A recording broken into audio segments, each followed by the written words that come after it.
L'assalto dei turisti a Pasqua nelle località venete dimostra come nel mondo l'Italia e la nostra regione rimangano una delle mete preferite per trascorrere una vacanza o anche solo qualche giorno.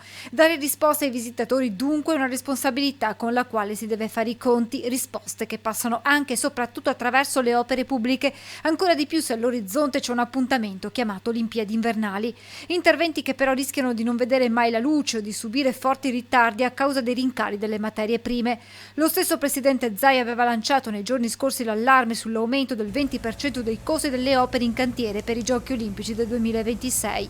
Abbiamo un'occasione da sfruttare, quella del PNRR, sottolinea il senatore PD Ferrazzi. Sono quattrini che però rischiano di non essere spesi a causa appunto dell'aumento dei costi delle materie prime, dei costi delle lavorazioni e via dicendo. Un esempio su tutti, la TAV. È una delle opere più importanti a livello di tutto il nostro paese, non solamente del Veneto, che deve finirsi nel modo più veloce possibile. Abbiamo visto che non ci sono state le offerte. I senatori del PD sono al lavoro per chiedere al governo provvedimenti ad hoc.